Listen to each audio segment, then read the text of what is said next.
Hi guys and welcome back to the Mighty Blues. My name is of course Cameron and welcome back today to the game review of Everton's 2-1 defeat to Wolverhampton Wanderers last night at Molineux. Rafa Benitez's third straight defeat in the Premier League, fourth defeat overall of course, losing to Aston Villa a few months ago, but third defeat on the row after losing to West Ham United a couple of weeks ago, Watford of course last week in that absolutely utterly disgraceful performance, and now Wolves last night. Monday night, freezing cold, piddling down with rain, 3,000 odd Evertonians took the 66-mile trip down to Wolverhampton, down to Molineux Stadium, hoping to see a little bit of a reaction from this Everton squad after putting such a poor performance in the week before against the Watford side that, let's be honest, aren't very good whatsoever. We all hoped last night that we'd at least see a little bit of fight, we'd at least see a little bit of intensity, we'd see a little bit of,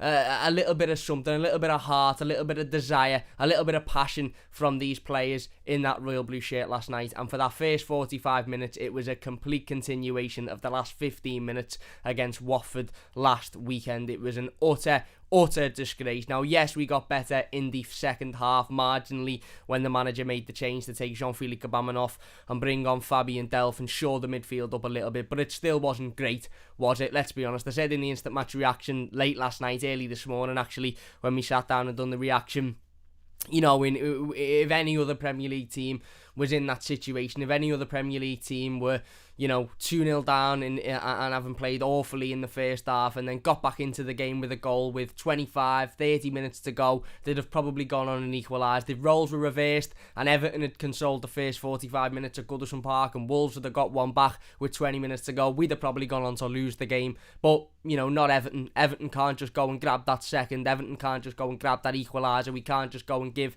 an extra 10-15% for the last 15-20 minutes. We had 2 or 3 half chances, Anthony Gordon's header being the best of the bunch, and everything else was just almost as if they were acting like they give a shit when in reality they didn't really care whatsoever.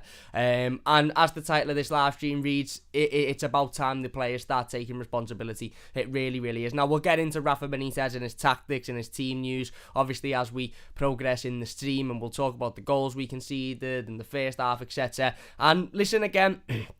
As I said, Rafa Benitez doesn't escape criticism for yesterday's results by any stretch of the imagination. I think there was decisions that he made that were poor. I think his substitutions could have been much better and much earlier. And as I said, I think the team news was a little bit strange, given that Jean-Philippe Gbamin hasn't kicked the ball in the Premier League for over 3 years, or he certainly hasn't started the Premier League game for over 3 years. But I'm sick of just sitting here and having a go at managers. I'm sick of sitting here and saying it's the manager's fault, it's the manager's tactics, it's the manager's substitutions. And I'm equally sick of just sitting here and talking about injuries. I spent a couple of weeks ago where we done, I think, 2 or 3 videos, live streams, talking about injuries. We talked about Abdoulaye Doucouré's injury. I think we talked about Richarlison and Dominic Calvert-Lewin as well. And I remember sitting here saying we're the unluckiest team in the world when it comes to injuries, and that opinion hasn't changed. I still think we are the unluckiest team in the world when it comes to injuries, but I'm sick of making excuses for these players, because even if we have got an injury crisis at the moment in the squad, let's be honest, we've got our entire spine of the team out injured. We've got our best midfielder in Abdoulaye Doucouré out injured, our best striker in Dominic Calvert-Lewin out injured, and our best centre-back by a country mile, as proven once again yesterday in Yerry Mina, out injured. So there is an argument to be had, and there's definitely room to discuss injuries and the impact that those injuries are having on this squad. And I understand that there's various different people on social media, especially after the fallout last night, saying, yeah, but when we've got a full strength team back, when we've got Dom back, Yerry Mina, Abdoulaye Doucouré, we're a decent enough side, and that's fair enough, and that's true, we are. But there's no excusing the players that are replacing these injured players turning up and not giving it 110%. I understand that there might be a drop-off in quality. I understand that, Tom Davies or Jean-Philippe Gbamin or Fabian Delph mightn't be as good as, let's say Abdoulaye Doucouré. I understand that Solomon Rondon mightn't be as good as Dominic Calvert-Lewin or Alex Iwobi mightn't be as good as Richarlison. I understand that Michael Keane, Mason Holgate mightn't be as good as Yerry Mina. I get that, and I fully expect it to be a drop-off in quality, and therefore I fully expect us to lose certain games and make certain mistakes. But what I don't expect is to watch an Everton team full of a load of players that don't give a shit about this football club, don't care about turning up and giving it 110%, don't care about battling, don't care about fighting, don't care about running through brick walls for the club, don't care about showing the fans that have travelled, hundreds of miles across the country to watch Everton every week, exactly what it means to play for this football club. They only care about turning up, doing the bare minimum, and then walking off the pitch and going home. That's all it feels like. That is absolutely all it feels like. And there's absolutely no excuse for that. I'm sick to death of saying, oh, the manager got it all wrong today. It was tactically, it was wrong, or team news was wrong, or yeah, but we've got loads of injuries, so that makes it all right. I'm sick of excusing these absolute shithouses putting in dreadful performance after dreadful performance after dreadful performance. I don't care if you're not the most talented footballer in the world. I spent... I'm 23 years old now. I was 23 last week. I spent a large part of my life, 10, 12, 13 years, something like that, nearly half my life, over half my life, watching David Moyes' Everton teams. And those Everton teams were full of players that weren't very good at football. Technically, they weren't very good. They didn't have an awful lot of ability. We never really had a top goal scorer. Okay, we had the likes of Tim Cahill, and we had spells with, Jermaine Beckford and Yakubu and this, that and the other, but we never really had a solid out-and-out goal scorer every single year. Our defence was choppy and changey. They were never really the best defenders. Our midfield were never really the best midfielders. But every single one of those players that walked out and crossed that white line in a blue shirt in a David Moyes Everton team gave 110% every time they were on that pitch. Otherwise, they weren't there because he wouldn't allow it. And again, this isn't a David Moyes, Rafa Benitez argument, because I think Rafa Benitez demands, very, very similar as to what David Moyes demanded. But my point is, every single time you watch those players, they mightn't have been the best, they mightn't have had the most quality, they mightn't have been blessed with the most talent, but they give their 100% every single time they cross that white line in an Everton shirt.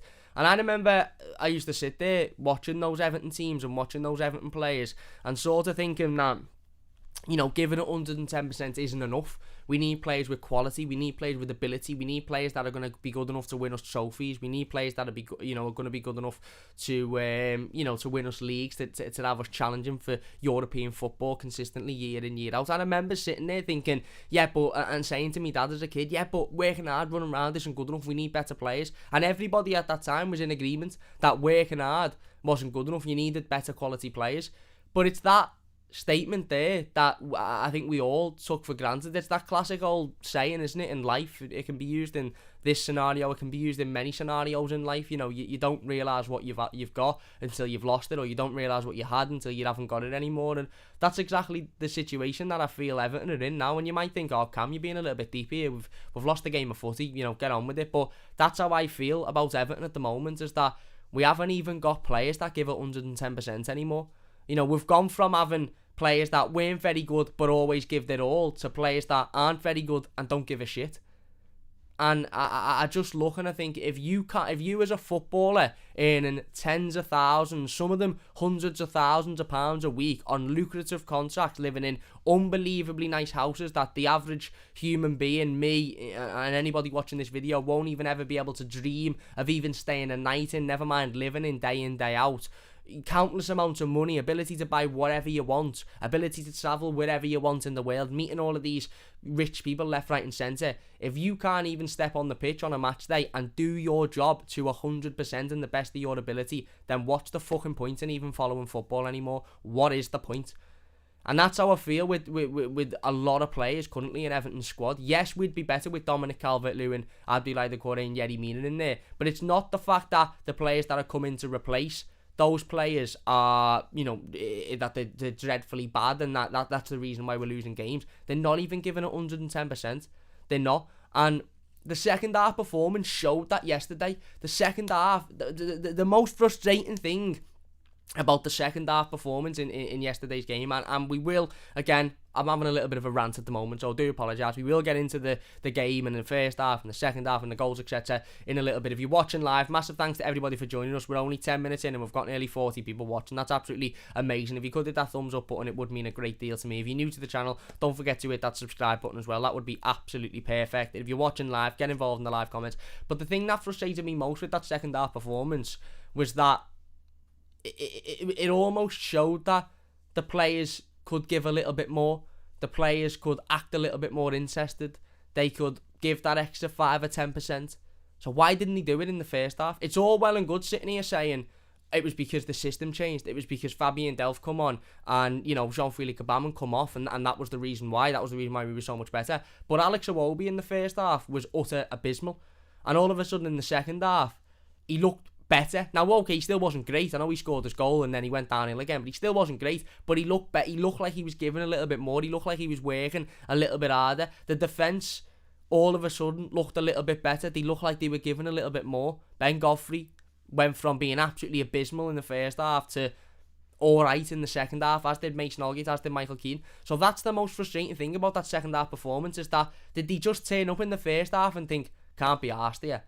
Can't be. Because if we were abysmal for the whole game, I'd sit here and I'd be able to say, these players are shit and they don't care. But that second half performance showed that there's something there. I'm not saying it was great. I'm not saying it was amazing. In fact, it was only marginally better than the first half, and that was because the system changed. But there was various different performances in that second half that were noticeably better than they were in the first half. Why? Why does it take a half-time team talk for these players to wake up? Why does it take a half-time 15-minute break for these players to think, do you know what, I'll give a little bit of an extra here, I'll work a little bit harder, I'll try a little bit harder, I'll fight a little bit more? Why? Why can't you do that from the first whistle? Why can't you do that from the off? Why? The bare minimum we expect, the bare fucking minimum. We're Everton fans, for fuck's sake. We're Evertonians.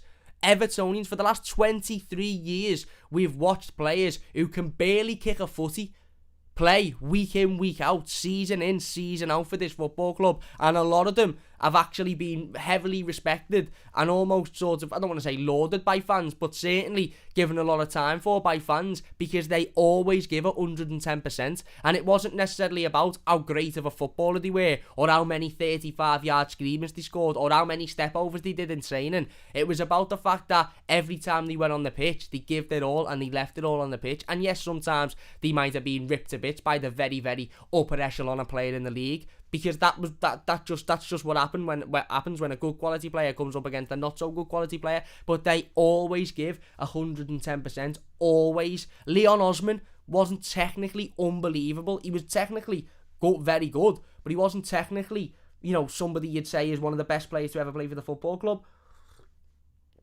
But every time he went on that pitch, he gave 150%. Tony Ibbott, technically, was an average footballer, but he played year in, year out for so long under David Moyes because he gave 110%. Phil Jagielka was the club captain for years. Technically, he wasn't a great footballer.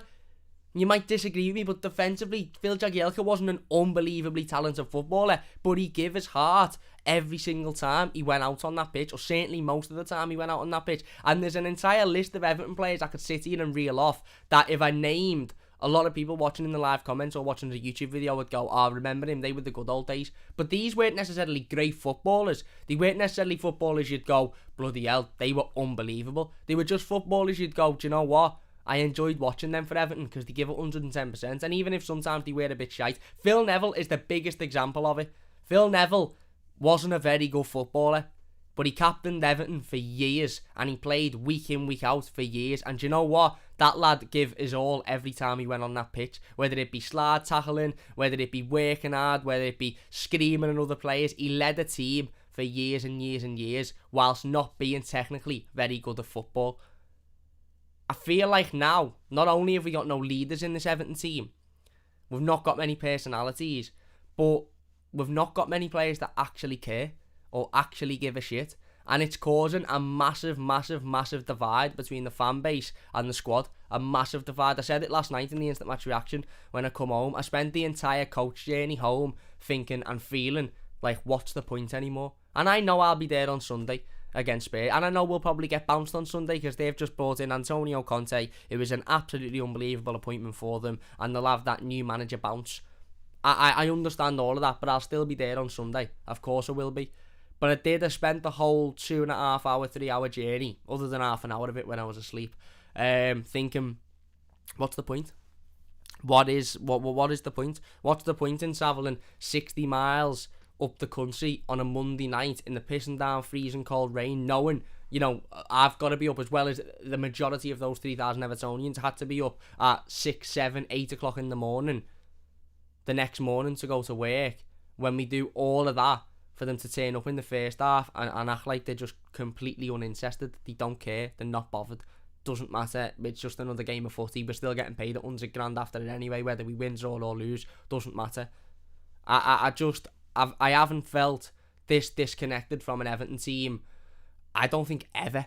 Maybe Ronald Koeman, Sam Allardyce era potentially, but other than that, I don't know if I've ever felt this disconnected, you know, from an Everton team. I really, really don't. I know Terry says Max, you can give us 100%, but get what you're saying. But it's just a figure of speech. It's just a figure of speech. But I just don't. I don't think I've ever felt this disconnected from an Everton team, because the more and more I watch the majority of these players, the more I think, do you know, if I woke up tomorrow morning and received a text and the club had sent, you know, a message out saying that 99% of this squad had left the football club, I wouldn't bat an eyelid.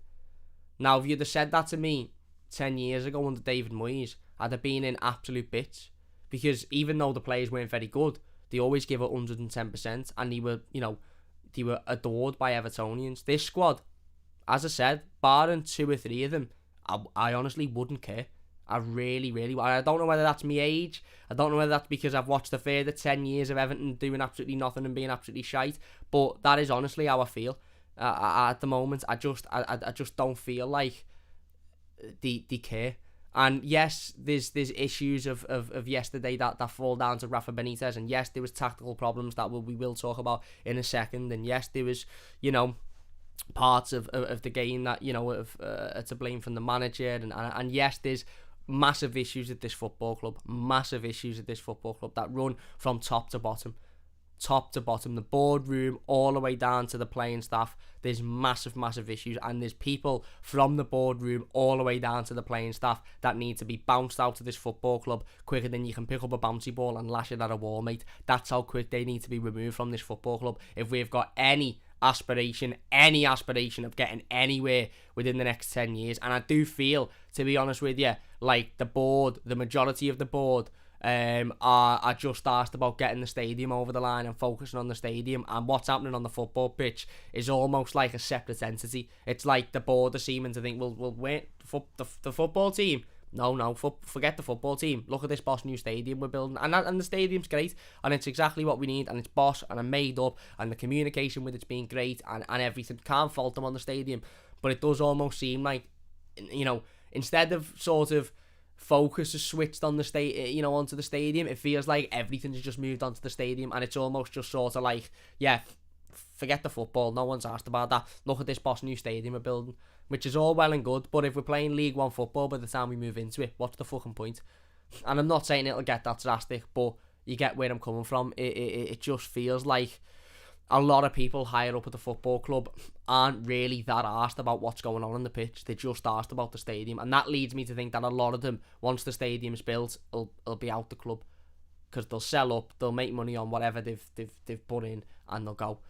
And yeah, there you go. Apparently Everton have confirmed that Savar Ismailov has exited from multiple boardroom roles. Samar Ismailov is the nephew of Alisher Usmanov, which is interesting. I don't know whether that's true. I haven't seen it anywhere. Oh yeah, there you go. Everton announced that board member Savar Ismailov has stepped down immediately from his duties due to personal and health issues. Yeah, well there you go.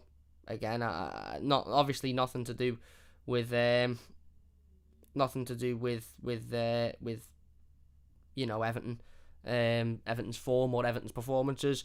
We wish obviously Savar you know, the very best in whatever he's going through.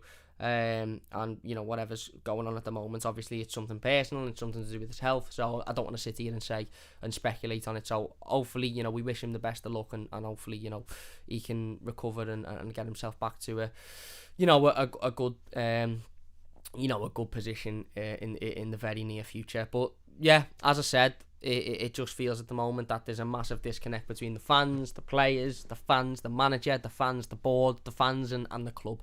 really. I was there at Molineux last night. I heard the reaction to certain performers, certain players' performances. I heard the reaction to the manager. I heard the reaction to the board. It just feels like we're a very disconnected football club at the moment, and disconnected football clubs don't win anything. Disconnected football clubs do not win anything whatsoever. You need the fan base, the players, the management staff, the coaching staff, the board, all working towards the same goal, on the same plan, heading in the same direction, understanding the same factors, appreciating the same things, and just, singing off of the same hymn sheet, to quote a very old phrase. And at Everton at the moment, the fans are singing off one hymn sheet, the board, are writing nursery rhymes for the children's book. The players are sitting there, eating in the canteen because they can't be asked doing their own work. The manager is, trying to park his car in the car park outside, 20 minutes late for form. It just feels like everybody is just working in different directions at the moment, and you will never, ever, ever, have ultimately a successful football club in that way. Kane says, can you tell us the reactions? Because obviously we would not hear them on TV. Well, look, there was just a lot of discontent towards, the performance. And of course there was, because we were shite and they deserved to be discontent towards the performance. That first half performance was abysmal. It was a continuation of the Watford debacle last weekend. Let's talk about it then, because we are, again, 20 minutes into the stream, and I get that I've ranted a little bit. This has become a theme, hasn't it? Ranting at the start of game reviews. If you are enjoying and you're watching live, 50 odd people watching, if you could get the likes up, it would mean an absolutely massive amount to me. If you're watching as a live stream, as I said, get your thoughts in the comment section, the live comments, and we'll get involved with as many of them as we possibly can. If you're watching the YouTube video, get your thoughts down below, and we'll get involved with as many of them as possible as well. But yeah, obviously the game started. Let's start with the team news, because, we're better to start than the team news. Rafa Benitez announced the team at 7 o'clock last night, and we obviously found out that Luca Dean had picked up a knock or felt some form of discomfort, according to the manager, so therefore he was ruled out of the game. Jordan Pickford started in goal, as you would expect. Ben Godfrey adopted I don't want to say a familiar position at left back, because he did only play there on a handful of occasions last season, but to be fair, he played well in those occasions last season. Michael Keane partnered Mason Holgate at centre-back. Obviously, we knew Yerry Mina was still unavailable, and Seamus Coleman was in at right-back. Rafa Benitez went with a very, very, very risky two in midfield with Alan and Jean-Philippe Gbamin. I think the idea was that Jean-Philippe Gbamin would almost replicate the role that Abdoulaye Doucouré has been doing for the football club. How that worked, it didn't. Alex Iwobi played in the sort of 10/ on the wing role, and then the forward three were Andros Townsend, Damari Gray and Richarlison. Great to see Richarlison back in the starting 11, of course. And when I seen the team news, a couple of things struck me. Firstly, I thought it's a risk for Gbamin. It's his first Premier League start since his debut, I think, against Crystal Palace 3 years ago. It'll be his first sort of, period of consistent Premier League minutes for a long, long time. And it's a massive, massive task to ask him to come up against the side like Wolves, who are a good attacking side, a lot of quality, a lot of skill, a lot of pace, as shown yesterday, and replicate the role that Abdoulaye Doucouré has done so well for such a long time. Abdoulaye Doucouré's role in this Everton side, and Abdoulaye Doucouré as a player, you could argue, is the hardest working player in this Everton team. And again, some people might say Andros Townsend, Damari Gray, Richarlison, but I think there's definitely an argument to be had that Abdoulaye Doucouré is the hardest working player in that Everton team when he plays. He covers literally every blade of grass on the pitch. He's a box-to-box midfielder. His work varies from scoring goals at one end of the pitch to making, making important blocks at the other end of the pitch. He's everywhere. Abdoulaye Doucouré, if the ball's in the air, he's first there to go and win it. If it's on the floor, he's first there to go and win it. It's a role that would require an extreme level of fitness from whoever is attempting to do it. Now, I wasn't massively against Jean-Philippe Gbamin starting yesterday. I just felt like it would have been slightly better if he'd have started with another two centre midfielders. maybe Alan and Tom Davis, maybe Alan and Fabian Delph, just someone else there to do a little bit of that running, to cover a little bit of that space, to win the ball back on occasions that maybe he can't quite get there because he's not at that level of fitness. But the manager obviously felt like he was ready, good enough and fit enough to, fill in that Abdoulaye Doucouré hole that has been left since Doucouré picked up his injury. And we found out within the opening 3 minutes of the game that he, again, I said on Twitter last night, he either isn't good enough or isn't fit enough. Now, I get that the majority of Evertonians will lean towards the arguments of not fit enough, and I understand that, and maybe that is the case, and I appreciate it. Some might also say, well, he's not the same type of player as Abdoulaye Doucouré, so there's that as well. I get that. Listen, Jean-Philippe Gbamin, is nowhere near fit enough to be playing Premier League football for Everton. Nowhere near fit enough. I get that. I understand it completely, and I appreciate it. He's nowhere near the level of fitness that he needs to be. Sound. I get it completely, no problems with it whatsoever.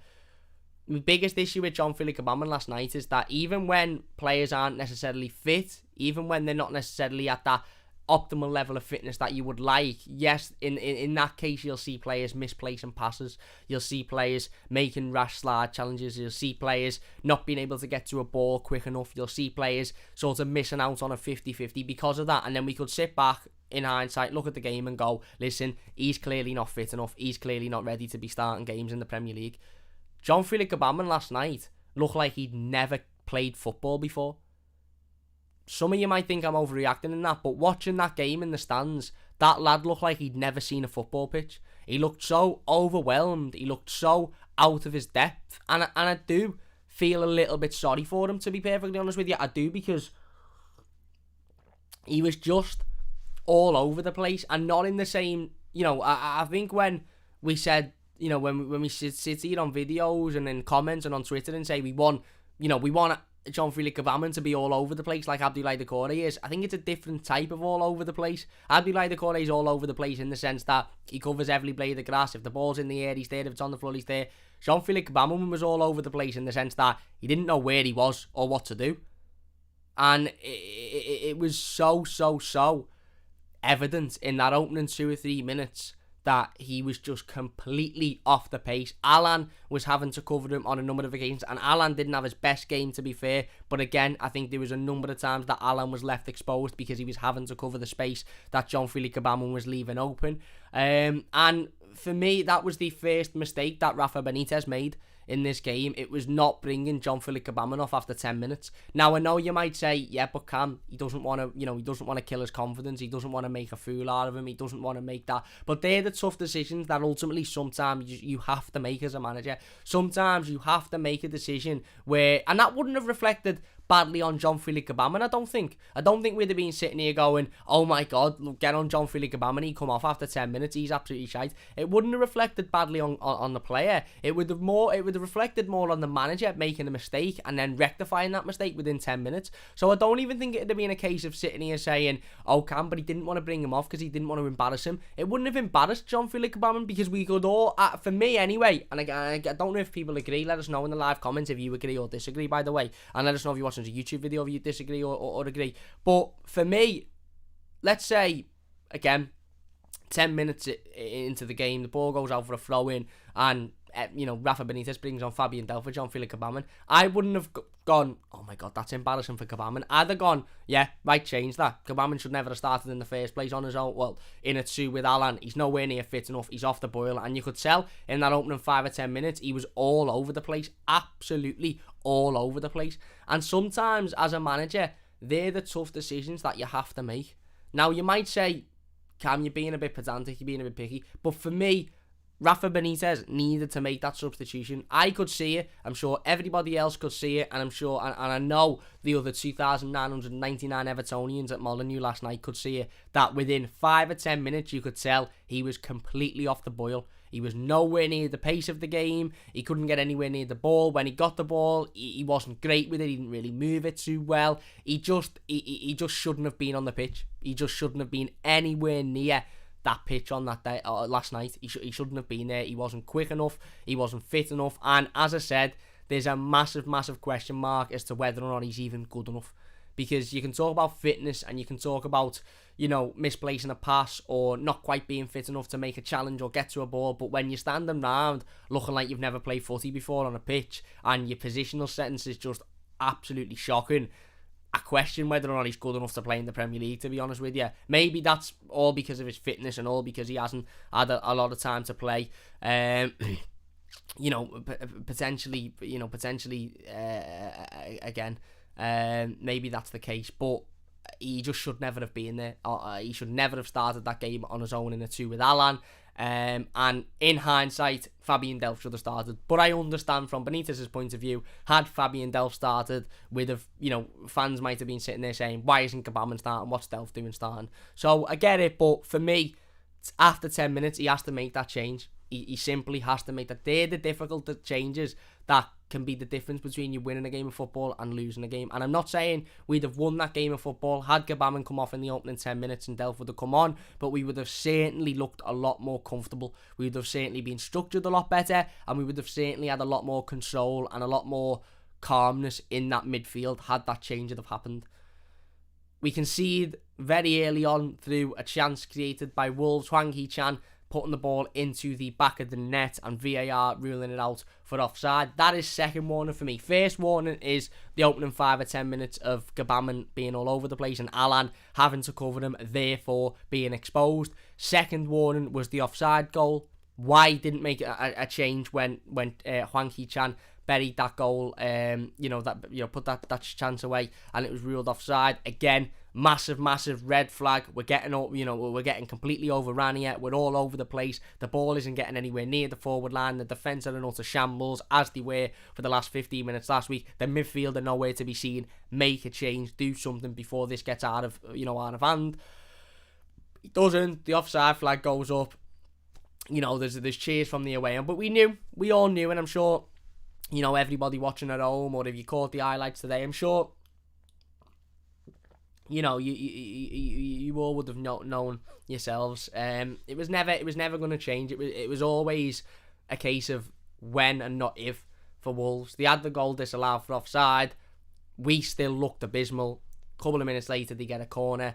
I was actually watching the highlights today. Just to go through them in order to do the review. And the commentator on Sky says, just before we conceded, when we conceded the corner, he says, I suppose the only positive with Rafa Benitez is that the scoreline is 0-0 at the moment, and then the corner comes in and we concede it. Again, another ball comes in.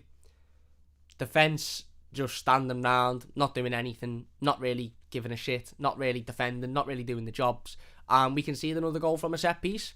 And this is becoming quite a joke now, to be perfectly honest with you. Every single set piece we concede, we either concede a goal from, or we are heavily threatened in that area because we simply cannot defend. I said it last week, I'll say it again today. Without Yerry Mina in this back line, we are the worst defence in the Premier League. You can talk about Norwich, you can talk about Watford, you can talk about anybody. Without Yerry Mina in that back line, those 4, 5, whether it be Dean, Holgate, Godfrey, Keane and Coleman, or whether it be 4 of those 5 or the 5 of them, are utterly shambolic at defending. Shambolic at the moment. Shambolic. I think the majority of them are just awful defenders, and I think there's a couple of them that maybe are a little bit low on confidence, or it just isn't their time at the moment. But defensively, we are dreadful. Absolutely dreadful at defending balls into the box, at defending set pieces. Another corner comes in, another big, tall, I think he's a defender, jumps, wins the ball ahead of any of our defenders. I think Michael Keane may as well be stood next to me. Mason Holgate is nowhere to be seen. Ben Godfrey is caught underneath it. Seamus Coleman's having a scrap with a fan because that's all he seems to do at the moment. He doesn't seem to show his fight on the pitch. He just seems to show his fight by having a go at fans in the stadium. And there's a lot of talk being made about zonal marking. Scrap zonal marking, it doesn't work. Go back to man-to-man marking. Scrap zonal marking. Zonal marking works because it works for some of the best teams in the world, and it has worked for some of the best teams in the world for a long time. Now, it mightn't work for Everton, and yes, maybe man-to-man marking would work better for Everton, but I have absolutely no confidence whatsoever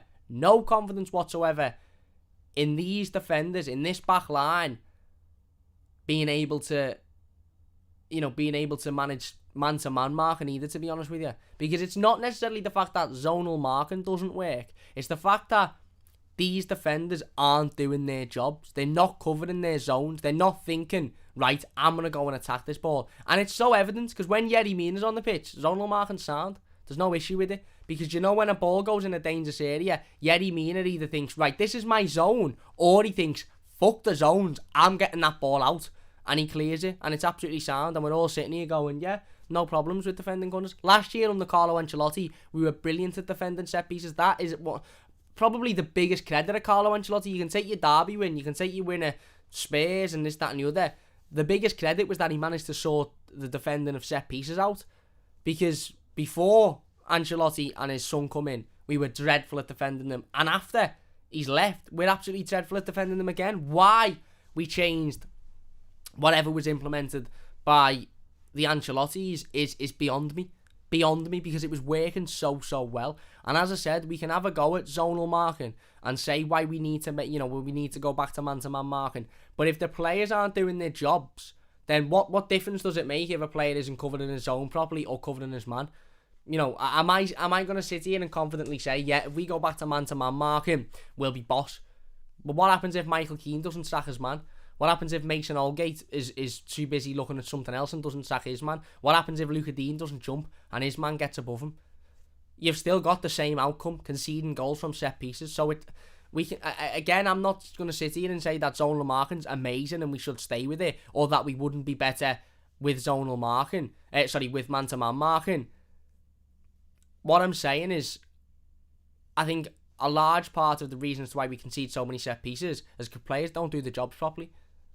Other than Yerry Mina, though, that back line, Seamus Coleman, Luca Dean, Ben Godfrey, Mason Holgate, Michael Keane, can't defend balls into the box. It's as simple as that. Whether it's zonal marking, whether it's man-to-man marking, or whether it's bloody John from down the corner marking, doesn't matter what type of marking it is, those players can't defend balls into the box. And I think a big part of it, and it's part of a much wider discussion, that we will have at a later date, on a later live stream, on a later video. I think a big part of it is that I think a lot of that back line is scared to go anywhere near the ball, to be honest with you. I think they're scared to head the ball. I think they're scared to get up and get involved in a 50-50, get involved in a physical battle. I just don't think they want anywhere near it. And you can see numerous clips last night when it was 2-1 to Wolves. The Wolves nearly made it 3-1 at one stage, and the whole back line is scared to go anywhere near the ball on the floor. They're scared to make a challenge. They're scared to get involved. They're scared to, it's almost they just moved past so easily, breezed past by the Wolves forward line. By Hwang Hee-chan and Ruben Neves on a number of occasions, Podence when he come on a number of occasions as well. And I think the reason why we look so much better when Yerry Mina's in there is not only because Yerry Mina's our best centre-half by an absolute country mile, but it's because Yerry Mina's the only one of those defenders that isn't scared to put himself in harm's way, isn't scared to jump up, isn't scared to try and win the ball, isn't scared to throw his head in the way, isn't scared to battle and, get himself involved in the physical, gritty, horrible side of the game. He's not afraid to do that. And that's why we look so much better with Yerry Mina on the pitch than we do when he's not on the pitch. But again, another goal conceded from a set piece. You could see it coming a mile off. We were dreadful. We were unlucky. We were lucky to not be 1-0 down, because again, Hwang's goal was millimetres offside. And yet, we're 1-0 down all of a sudden. Another set piece conceded. And as I said, for me, it was an absolute direct continuation of the shit show against Watford last week, that first half. I see nothing, absolutely nothing, as to tell me that there is any improvement whatsoever. Any improvement. Now, I want to talk about Ben Godfrey at left back for a moment, because, listen, Michael Keane, you know what you're going to get with Michael Keane. He's not very good. One week he's absolutely amazing, the next week he's absolutely dreadful, and you can't have that type of inconsistency in a Premier League centre-back. You just can't. You need much more consistent players. You need much better players than that. It can't. It's not acceptable. Mason Holgate, you know what he's going to get. He's bang average at best. Ben Godfrey is a mad one, because Ben Godfrey last season was amazing. Defensively, he was very good. As a centre-back, he looked good. He looked solid. He looked strong. When he went to left-back, obviously when we played the 4 centre-backs across the back line, he looked really good. He looked comfortable. It was a position that he hadn't played in before, but he done well there. He battled, he worked hard, he defended well. The Ben Godfrey that we saw last season isn't the Ben Godfrey that we're seeing at the moment. Now, obviously, we know he suffered from COVID early on in the season, and he was out for a number of weeks with that. And by all accounts of people close to him and close to the club, he suffered bad with that as well.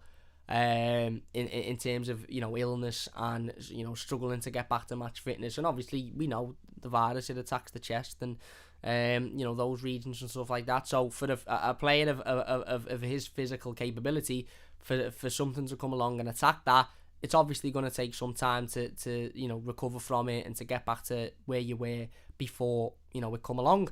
Now hopefully Ben Godfrey can get back to that level that he was before he contacted COVID, but the reality of the situation is, the harsh reality of the situation is, he's nowhere near that level now.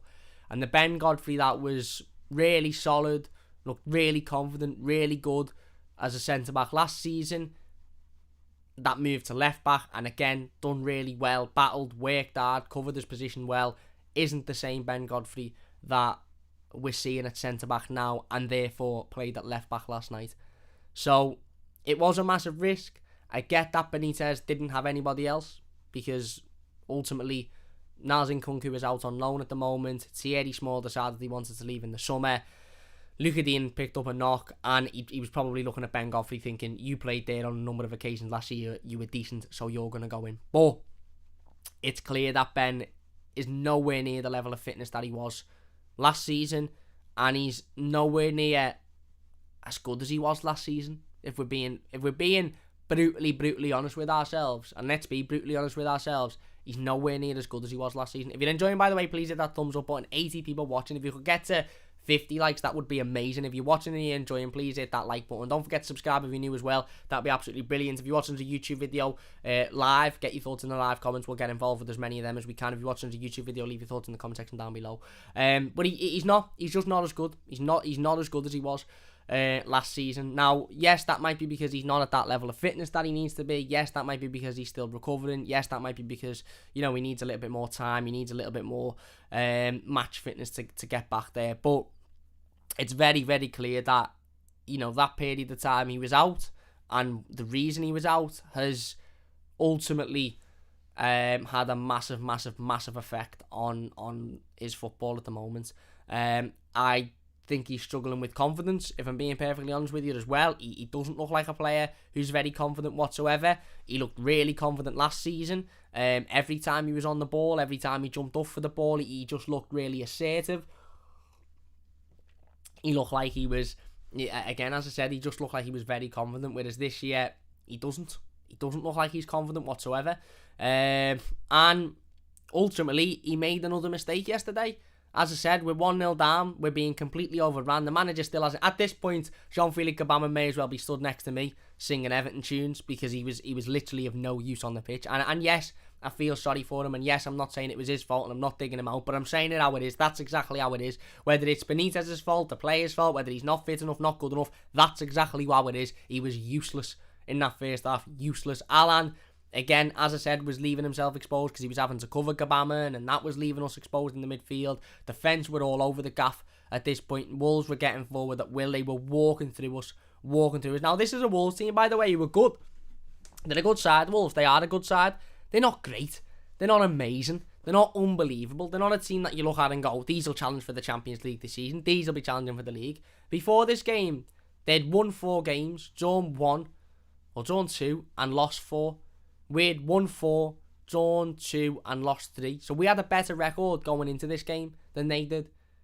And in that first half, they were like Manchester City, and we were like Everton. I'm sick of comparing us to lower league teams, because we were Everton. That's exactly what Everton are at the moment. They walked through us comfortably. Ruben Neves was finding himself with far too much time on the ball, a little bit like Declan Rice was a couple of weeks ago. You had Hwang Hee-chan, who was moving into space, moving into pockets, dragging people out of position. Raul Jimenez was moving about and doing the same thing. And again, we go 1-0 down. There's no reaction. There's no, let's pick ourselves up and go again. There's no, come on, sort it out, lads. We need to be better. 5-10 minutes later, Ben Godfrey, ball played in by Michael Keane. Decent ball in by Michael Keane, to be honest, to Ben Godfrey. Don't think it was particularly a bad ball. Ben takes a ridiculously heavy touch.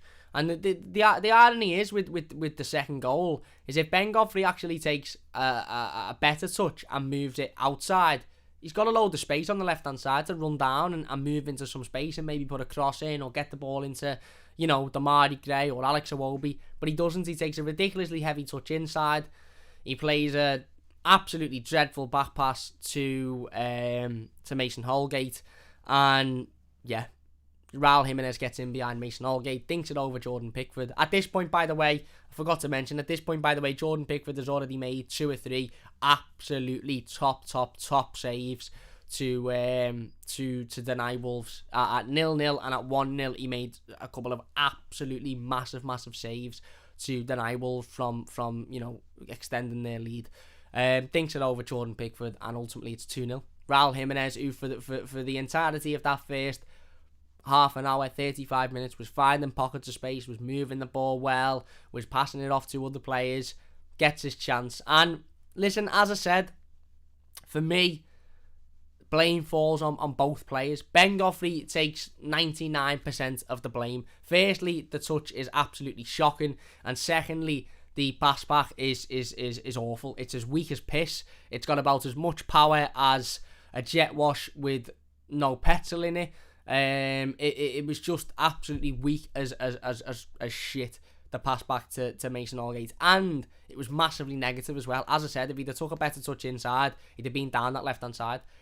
But I also think Mason Holgate has to take a little bit of blame for this. And again, you might say I'm being a little bit picky. You might say I'm being a little bit pedantic, but he's a centre half. He's playing against one of the top centre forwards in the Premier League. I'd say, okay, Raul Jimenez spent a lot of time out last season with a head injury. But on his day, and certainly prior to that injury, he was one of the best centre forwards in the league. And he's got absolutely no positional awareness whatsoever. He doesn't have a clue where Raul Jimenez is. I compared it last night in the instant match reaction to when you're playing FIFA and you're trying to select a different player and it keeps selecting the wrong player and your defender sort of just stood still like that because your controller won't select him. That's what Mason Holgate was like. It was like Ben Godfrey was trying to select a pass to him and he couldn't get it, and Mason was just sort of standing there like that, almost pointing as if to say, oh yeah, go it there. Nowhere, not aware of his surroundings, no sense of danger, no sense of shit. This fella's made a mistake, I'm going to have to cover for it. Mason Holgate could have covered himself in a lot of glory there by being awake, being aware of the situation, waking up, getting to the ball, cleaning it, and then going and having a go at Ben Godfrey and saying, sort that out, that's utter shite, that, mate. Don't be doing that, that's a hospital ball to me. But he didn't again. Yes, obviously, Ben Godfrey is for me, is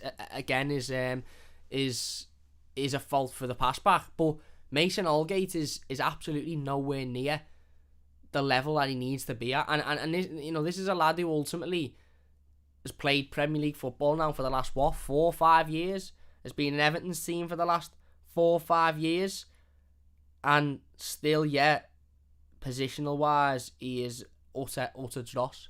He still hasn't got the basics of knowing where the striker is. That's the basics that you learn when you're a kid.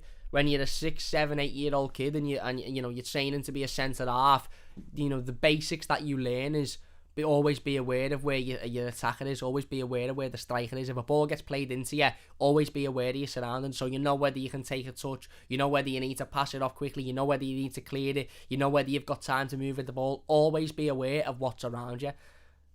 Mason Holgate is a Premier League footballer who has played Premier League football for 4 or 5 years, and he wasn't aware of his surroundings. Raul Jimenez gets in behind him, one-on-one with Jordan Pickford, dinks it over him, nothing Jordan Pickford can do.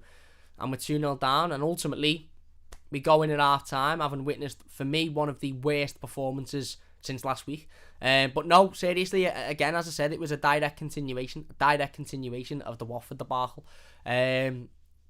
Gabaman was all over the place, nowhere to be seen. Iwobi was dross, utter dross. Every ball that come to him, he wasted, or he wasn't really, he didn't really want to get near, didn't really want to put his foot on the ball, didn't really want to run at players, didn't really want to attack, didn't really want to take plays on. It was almost like he was happy to just sort of hide It was almost like he was happy to just sort of say, right, I'm going to sit here, I'm going to wait here, and you all play the game around me. Act as if I'm not here. Act as if I'm not involved in the game. Act as if I'm not even on the pitch, because I don't want to be involved.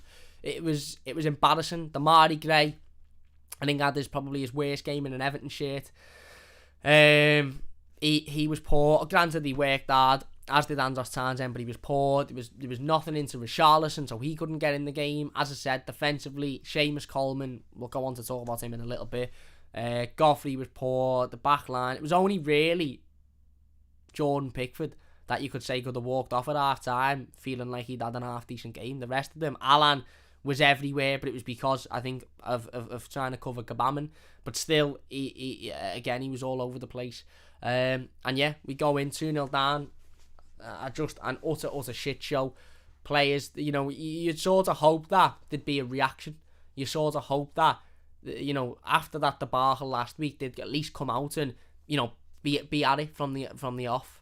Get into the Wolves side quick, hard tackles, pace on the ball, moving the ball forward, using the ball, passing it off, working hard, battling, fighting. There was none of it.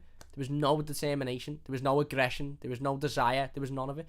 Anyway, let's get in the live comments before we go on to talk about the second half performance, which was marginally better. And I do mean marginally better. Loads of comments, by the way, today. Probably not going to be able to get through them all, but absolutely loads of comments. Thank you all very, very much for getting involved in the live comments. I really, really do appreciate it. If you're watching and you're enjoying, by the way, please hit that thumbs up button. As I said, if you could get to 50, it would be absolutely amazing. Everton Blues says, yes, Cam, make thoughts on Conte to Spurs and you confident going into that game. I think it's a great appointment for Spurs, if I'm being honest with you. I think it's an absolutely fantastic appointment for them. I think Antonio Conte is a great manager, and I am absolutely not confident going into that game because they will have their new manager bounce, they will have that new manager confidence, and at the moment Everton, as I said, don't need any excuse for a team to come with more confidence because we're abysmal at the minute. And Anders says, since you were there, were the away fans singing the Fat Spanish? No, they weren't. Certainly not. I was there from the first minute and stayed until the last, and that song wasn't sung. Eugene says there is no fight in this Everton team last night against Wolves. We'll probably sack Benitez and get Nuno in, says Philip. Let's hope so. Let's hope not. Rather, not let's hope so. Let's hope not. Nuno is not the manager some people seem to think he is. And Andy says, Groundhog Day with this club. Yeah, couldn't put it any better myself, my mate. Bright says, was they? Yeah, whatever that means. Tom says, we have an owner without a single clue what he's doing, but no one can say they want him out as it means the stadium goes tits up, mid-table mediocrity or worse until Bramley-Moore hope he sells. Yeah, look, there's definitely a discussion to be had about the ownership of Everton Football Club.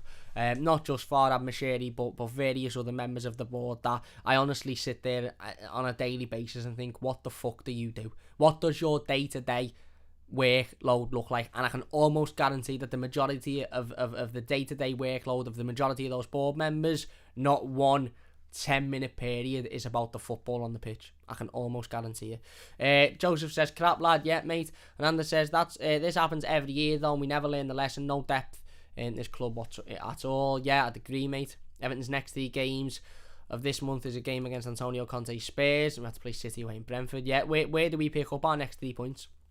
Where do we pick up on it? You look at them fixtures coming up, and I seriously think, where do we next win a game? Because I don't know. And Anders says, what a drop off from Godfrey. I get he's had COVID, but it's been over a month now. Cal Blundell says, this club's absolutely rotten from top to bottom. The only players who seem to care is Richie and Alan. Kanazuke Kennedy says, blaming injuries as excuses. Exactly, mate. And I'm sick of making excuses. And I'm sick of everybody. I'm sick of, all of the criticism going towards the manager. Yes, the manager deserves criticism. I've just criticised him then. He should have taken Gabaman off after 5 minutes, and he certainly should have taken him off after Hwang Hee-chan's disallowed goal. But how many times are we going to allow these players to get away with the same shithouse cowardly performances week in, week out? Some of these players have literally put in these performances under 3, 4, 5 different managers and got away with it. It's dreadful. If you want Rafa Benitez out, that's fine, but surely you want 99% of this squad out with him. Surely. Yeah, we just talked about Ismaila stepping down. Jamie says the cowards are trying to do the same to Benitez as they did to Martinez and Silva. No such thing as 110%. Nick says, well said, Calm. Cheers, Nick. Eugene says, Townsend learn from Wolves' mistakes. I'm not interested in hearing it, to be honest with you. I'm not interested. I like Andros Townsend, and I don't by any stretch of the imagination think he was the worst performer, but I honestly couldn't give a shit about any of them. I don't want to hear Seamus Coleman coming out and saying, we need to do better, we've got to do better. You know, Andros Townsend coming out and saying, we'll learn from our mistakes. I'm not interested in it. I'm not interested in it whatsoever, because ultimately, they're the players on the pitch who wear the shirt. You know, Seamus Coleman's the captain. He's coming over at the end of the game and arguing with fans or trying to calm fans down. Last two games, we lost 5-2 to Watford at home, which was an abysmal result, and we lost 2-1 last night in a performance where in the first half we were disgraceful. The end of both of those games, the club captain Seamus Coleman has come over to fans and either tried to argue his point or apologise. Whatever he was doing, I don't really care. Why isn't he grabbing players by the scruff of the neck at full time, at half time, during the game, saying, what are you doing, lad? Why are you making that mistake? Why aren't you busting a gut? Why aren't you working hard? There was a video released on it was put on Twitter today of the chance that Wolves had. It wasn't a goal, it was the chance they had to make it 3-1 in the second half, where I think it might have been Podence to put it wide. It was a sitter, and Seamus Coleman's walking back into the box. Michael Keane gets left for dead. Dreadful defending. The whole back line, Aldgate, Godfrey, Keane, awful. But Seamus Coleman's walking into the box. Don't come over and have the fucking nerve to apologise for putting in another performance when you're walking round. Don't start trying to act hard by having fights with opposition players or kicking the ball at the advertising board on the 60th minute, acting like you give a shit. Show that you give a shit by grabbing your squad, the players that you captain, the players that you manage on the pitch, by the scruff of the neck when they're not performing and saying, that's not good enough, do better, you need to do better, why aren't you doing this, why aren't you doing that? Don't just come over and say, oh, I'm sorry, we're really sorry, we need to be better. Nonsense. Show that you care about this football club by proving it on the pitch. Sick of hearing these same players come out and it's all fucking talk and no action. It's bollocks, mate. Utter nonsense. Ananda says, especially not from this team, Jamie. Short and rejected mail says, I feel bad for Rafa. Best midfielder, cycling and centre-back out. No number 10, no strength in depth. Fuck all's changed with Everton. Hope when we're able to spend, we can sort it out and spend wisely. Yeah. And Whammy says, hey everybody, I'm my mate. Dan says, I'd like Rafa or any other manager just to drop these frauds. No way the under-23s have less heart. Look, Anthony Gordon now should play every Premier League game until the end of the season. I don't care if he's never scored. I don't care if technically he mightn't be great. That kid shows he cares more than any other player in that Everton team. Certainly more than the likes of Alex Iwobi. So that kid should play every Premier League game between now and the end of the season until we can bring in a player in January or in the summer who not only is better in regards to his ability, but also shows he cares as much. Because at this point, I'd rather have Gordon in there than Iwobi every day of the week. Where's the massive clock? Says, where me? It's downstairs, that one. And Ed says, hope you well, Cam Coleman should be our back at right back, pal. Shambolic that Everton haven't addressed the need for a new, quick and mobile right back in the past 3 seasons. Yeah, I agree, mate. I absolutely agree. Obviously, that's a massive issue that we've talked about for a while. Now, all of James Rodriguez talking in the comments, which is a bit mad. But anyway, yeah. There you go. Let's get into the second half then. We will get back in the live comments. If you're watching and enjoying, by the way, please hit that like button. It does only take a second. If you're new to the channel, don't forget to subscribe. That would mean an absolutely massive amount to me. If you're watching live, get your thoughts in the live comments. And as I said, we'll try and get involved with as many of them as possible. If you're watching a YouTube video, get your comments down below. Jedi says, spot on, Cam. Fuck kicking advertising boards, having fights with opposition players and talking to fans, apologising on social media, getting your fellow places. Do you know what I'd rather have had? You're spot on, by the way, Jedi. Do you know what I rather would have had? Instead of Seamus Coleman coming over to the fans at the end of the game and apologising or arguing, instead of him volleying the advertising board when the ball's gone out for a corner like an utter divvy, I'd have rather him grabbed every single one of those Everton players that played yesterday, sat them down on the pitch and had a go at every single one of them for 10-15 minutes after the game. Then I could have come out the ground and gone, do you know what? Seamus really had a go at them there. He really showed why, that performance isn't good enough, why they need to do better. But he doesn't do that. He doesn't do it. He almost justifies the performance by coming out and saying we need to do better. Well, yeah, that's sound if you're only saying it once in a season. And then, the next week you're going out and you're unbelievable and you win 4-5-0 and your boss. it's the same every week. It's the exact same every week.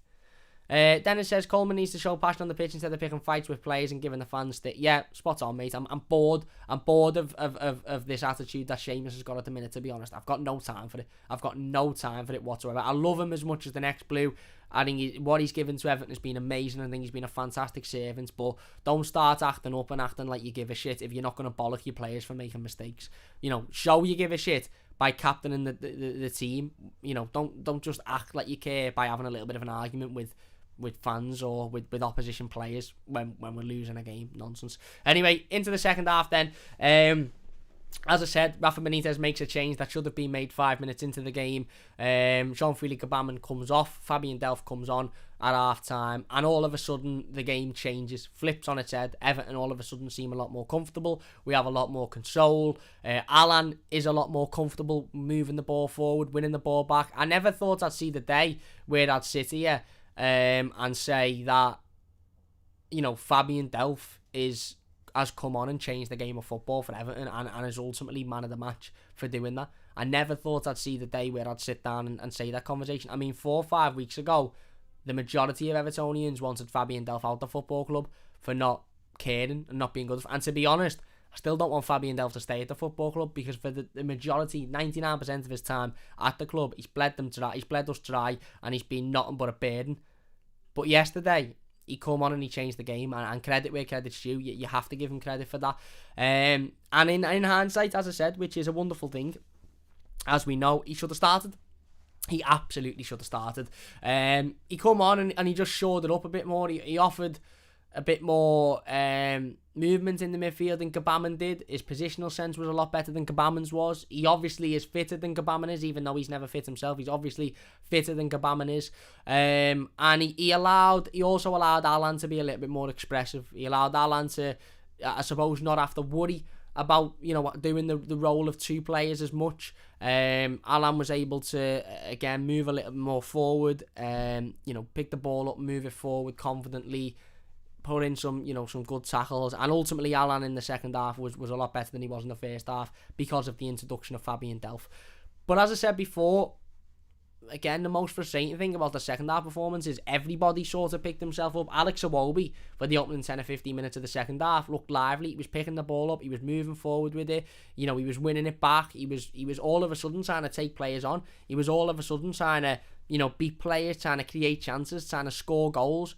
Where was that Alex Iwobi in the first half? Where was that urgency? Where was that intensity? Where was that aggression? Where was that desire? Not just from Iwobi, but from the rest of the squad. And yeah, as I said, we got better in the second half. We did get better, it has to be said. We weren't much better, but we were better. Wolves obviously had nothing to play for at this point, because they were winning 2-0, and Everton piled the pressure on them. Damari Gray picked the ball up on a number of occasions and had a couple of good chances to convert, but unfortunately it just wasn't his day. Just wasn't his day yesterday, Damari Gray. And we got the first goal back. Balls bouncing around. Ben Godfrey has a shot. It's blocked by the defender and it falls into the path of Alex Iwobi. And to be fair to Alex Iwobi, he finishes it well. It's a nice finish outside of the foot. He buries it, and all of a sudden it's 2-1. Now we've got 25 minutes to go to find an equaliser. 1 goal, 25 minutes away from home. You know, we've been absolutely dross for the majority of the game, but can we come away with a point? Can we nick a point? Which would have been an absolutely unbelievable point last night, by the way. I'd have been over the moon with it at that point. And then all of a sudden, once we got that goal, the goal, it sort of dropped again, strangely. Now, I know we had a couple of half chances after it. At this point, Anthony Gordon had come on for Iwobi. Iwobi again went from a 10-minute spell where he looked a little bit lively to scoring the goal, and you're sort of thinking, right, he's had a decent little spell, much better spell. He scored a goal. Can he go on now and build on that? Can he get a little bit more confident? And then he just went back to how he was in the first half. Moving away from the ball, pointless passes, not really getting involved, not really showing that he wanted to get involved. He had another 5 or 10 minutes of utter dreadfulness. So ultimately, as I said, he goes off. Anthony Gordon comes on, and all of a sudden we looked better again.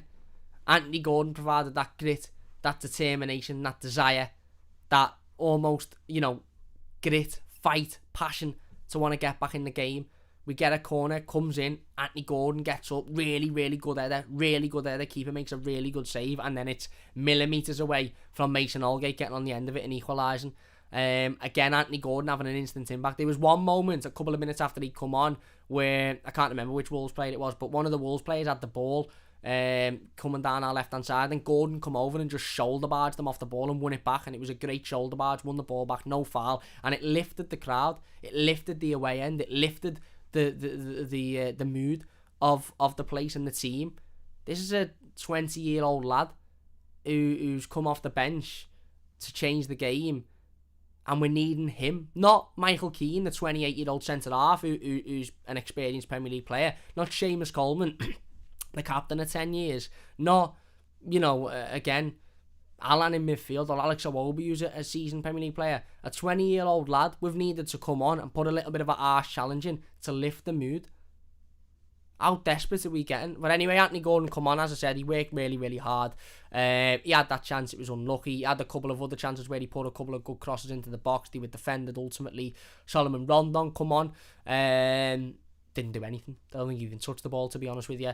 And then that was it. The final whistle went. As I said, Wolves had that opportunity to make it 3-1. I was almost going to say that we were much better defensively in the second half, but we weren't. The only difference was we weren't put under anywhere near as much pressure by Wolves because they were 2-0 up and sitting back defending the lead. The one counter-attack chance that they had in that second half, they waltzed past Michael Keane. Seamus Coleman's crawling back. Mason Holgate may as well be running for a burger, and Ben Godfrey puts in the weakest challenge ever, and as I said, Podence strikes it past Jordan Pickford's goal, and it's an absolute sitter. He should do so much better. So defensively, we weren't even good in the second half. We just weren't putting under us anywhere near as much pressure as we were in the first half, so we weren't exposed anywhere near as much.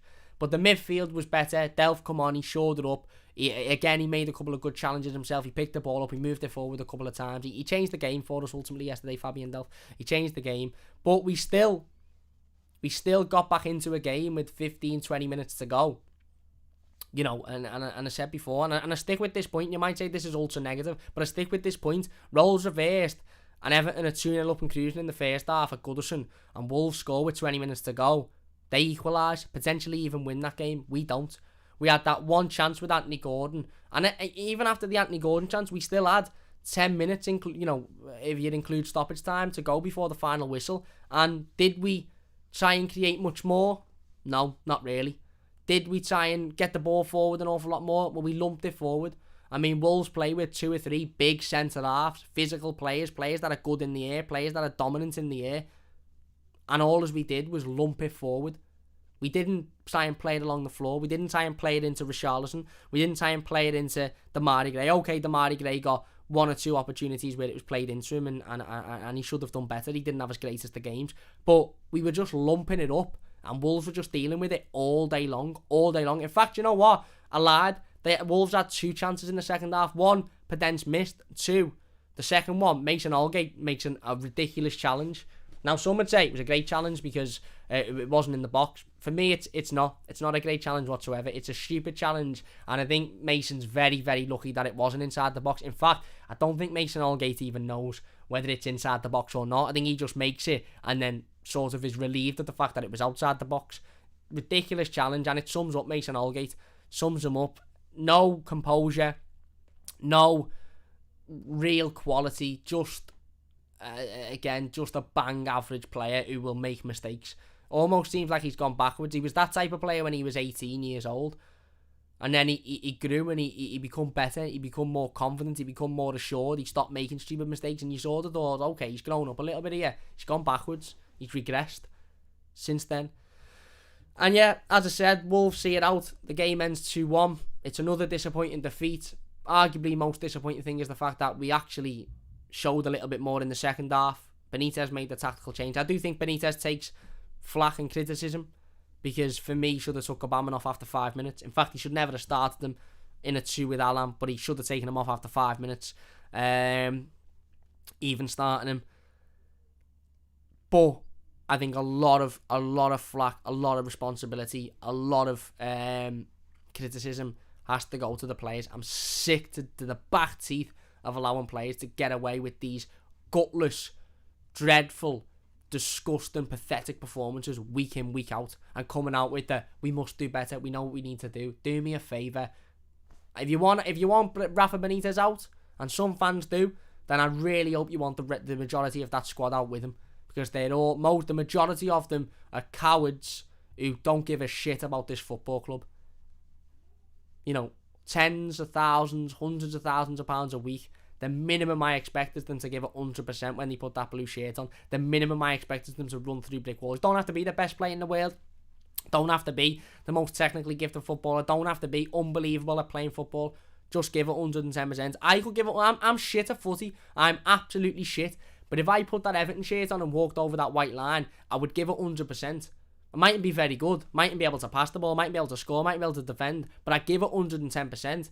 Because it's the bare minimum that we ask. And do you know what it is? It's the bare minimum a footballer can provide. No footballer. There's not one footballer on this planet who can use the excuse of, I can't give it 100%. Footballers can use the excuse of, you know, I can't score because they mightn't be good enough, or I can't assist because they might be good, or I can't defend because they might be good enough. There is not one professional footballer on this planet that can use the excuse of, I can't give it 110%. I can't run through brick walls for this team. I can't fight for this team. I can't show desire. I can't show passion. That's the one thing, and it's the one thing I'm going to leave this live stream with. We will get back in the comments in a moment. That's the one thing that not one professional footballer can have an excuse for, is not giving 110%, because every fucking one of them can give 100% and they choose not to. And that for me is a representation of where this football club is at the moment, and it sickens me, and it's causing a massive divide. And as I said, it's getting me to the point where I think, what's the point anymore?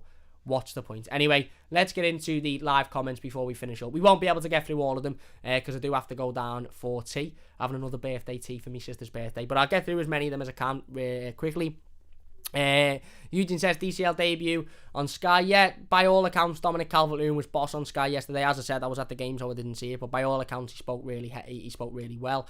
Gary Neville and Jamie Carragher seemed made up with them for the player. Well, that's probably because they just want more current players to go on. But by all accounts, he spoke really well about Everton, about his career, about his injury and stuff like that. So yeah, I love Dom. I said it on Twitter today. It says something when Dominic Calvert-Lewin, a player who hasn't played for 2 months through injury, still performed better last night than any of those Everton players. Short and rejected Mayor said, after Koeman was sacked, we should have brought Moyes back, not bothered without that. Yeah, I'd agree. In hindsight, I would agree. If you're enjoying, by the way, and you've enjoyed this one, please hit that thumbs up button. It only takes a second. If you get to 50 before we finish, that would be boss. 70 watching, 43 likes if you could. That would be absolutely amazing. If you're new, don't forget to hit that subscribe button. Don't forget to get your thoughts in the live comments before we finish up, and get your thoughts in the comment section of the YouTube video if you haven't already and you're watching. We'll get involved with as many of them as we can. Where are we? Nick says, if there is a chance that some of the bad players will go in January or the summer, is there a chance? There is, but I don't know how much of a chance. Ian says, even in Cam, where do I start first half of the Fuqua starts? I'm convinced that they are going to get the Rafa the sack. Shower of useless shite to come to get us down. Short rejected Mayor says, as of now, we are F all. Hopefully when we get to Bramley-Moore, we will have an okay squad. A lot of will be gone and will generate more money to challenge the top 7. Yeah. Short and rejected mail also says, as of now, we have no chance of challenging Europe. Yeah, forget Europe. Forget Europe. Let's just get 40 points. Forget Europe at the minute. It's soul destroying to watch. I hate international breaks, but I think we need to regroup, look at the next 5 fixtures. I don't see any points from any of them starting Sunday, says Ice Cold. I would agree. Kanazukan says, change starts from the boardroom. Bill needs to retire ASAP. A lot of them need to retire ASAP, to be honest. Toffee Gold says, I can't see us progressing under Rafa. These players have certain needs, and Benitez is a very cold, stubborn manager.